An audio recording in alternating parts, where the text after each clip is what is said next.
Marcel, c'est quelqu'un de très important dans l'histoire de la télévision, mais aussi du cinéma, de l'opéra, du théâtre. Quelqu'un qui a une carrière absolument incroyable. Le film que vous venez de voir date de 1965. Et si je ne m'abuse, Marcel est entré à la télévision en 1949. Dans la filmographie de Marcel, nous trouvons également La double inconstance de Marivaux, Le misanthrope de Molière, et un certain nombre de grands classiques. Les Misérables de Victor Hugo, ce qui n'est pas rien. Un certain nombre aussi de séries télévisées. Marcel a également signé 3 films de cinéma, si ma mémoire est bonne. En 1962, Le Monde charge. En 1963, Carambolage, une comédie sociale avec Louis de Funès. Ouais. Et puis après un très très grand gap, en 1999, Le plus beau pays du monde, qui est un film qui raconte l'histoire ô combien chaotique d'un tournage sur la vie de Mermoz pendant la guerre, et qui est un petit peu le pendant du film de Tavernier qui s'appelait Laissez passer. Vous avez fait du cinéma et de la télé et que c'est deux choses qu'on étudie ici, pour vous, qu'est-ce que c'est les différences qu'il peut y avoir entre réaliser au cinéma et à la télévision? Nul. Il n'y en a pas. C'est aussi simple que ça. Moi, j'ai fait des deux. Je vais refaire un long métrage. Je viens de faire de la télévision. J'ai eu le prix de la mise en scène à Biarritz. J'ai 2 pièces à monter. Je continue à bosser. Hein. Je ne suis pas un crouton qui vient vous raconter des histoires. Moi, il y a 60 ans que je fais ce métier.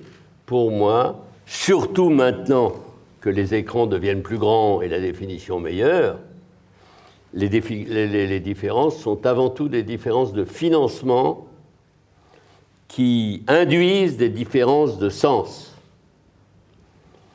Je veux dire, qu'est-ce que je veux dire? Je veux dire que dans les méthodes de tournage, on tourne plus vite, ça c'est sûr, à la télé. 2 fois plus vite en moyenne. Mais ça n'empêche pas de tourner bien. Hein. Ah. Vous m'intéressez beaucoup parce que À droite toute est une réponse à ça, puisque je parle d'événements réels et je montre des personnages réels que je fais parler.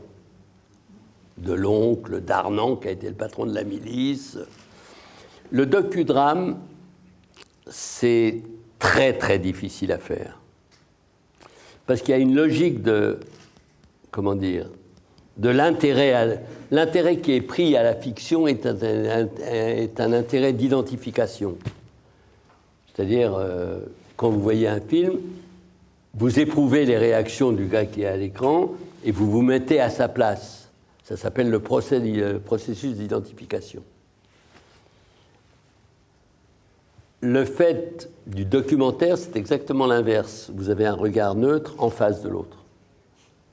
On vous apprend qui il est, mais par sa surface réelle. Plus ou moins. Quand c'est Michael Moore... Non, par sa surface réelle. Ça n'empêche pas le metteur en scène d'avoir un avis, mais il ne fait pas un docudrame. Ou alors lui, il se met en scène, ça c'est un autre problème.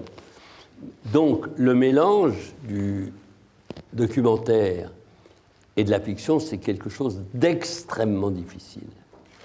Je pense que c'est du cas par cas uniquement, que ça ne peut pas devenir une forme en soi. Parce que dès que ça prend une forme, dès que ça se pratique en série, ça s'écrase. Il y a un cas d'école qui est particulier, c'est Hôtel du Parc de Pierre Beuchot. Ah non, mais Hôtel du Parc, c'est un chef-d'œuvre. Ouais. C'est un chef-d'œuvre. Je l'ai dit à Beuchot, j'ai été le premier à lui dire. Ouais. Non, mais c'est justement ça. Là, il y a quelque chose de parfaitement réussi. Et le fait de l'avoir fait en noir et blanc est une réussite absolument remarquable. C'est-à-dire, pour ceux qui ne l'auraient pas vu, c'est l'Hôtel du Parc, c'est Vichy, bien sûr, et ce sont des dignitaires de Vichy qui parlent comme si c'était un documentaire. Sauf que ce sont que des acteurs, parce qu'entre-temps, les vrais dignitaires sont tous morts. Oui. Et ce sont, mais alors, avec les mots quand même. Avec leurs mots, exact. Leurs mots, oui.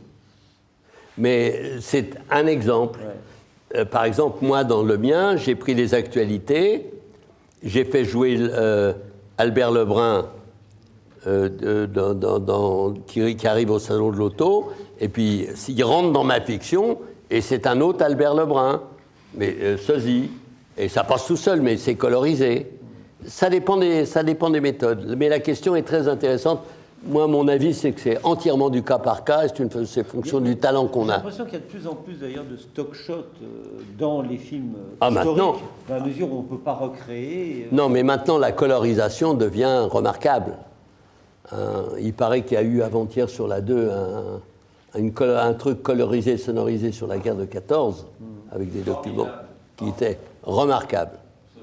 Alors maintenant, enfin, on va avoir affaire à des stock shots utilisés dans de la fiction aussi. Moi, je suis un des premiers qui l'ai fait, mais dans le film qui va passer en février là, il y a 10 minutes de fiction intercalée qui est de documents intercalés colorisés qui sont dans les séquences de fiction.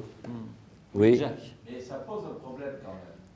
Plus on avance dans le temps, plus on va avoir des stock shots de plus en plus. On va pouvoir ça.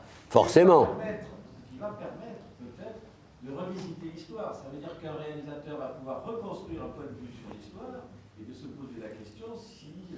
Oui, c'est-à-dire qu'on va devenir aussi important que la littérature. Exactement. Je suis tout à fait d'accord. Question ? Bien. Ben voilà. Merci infiniment.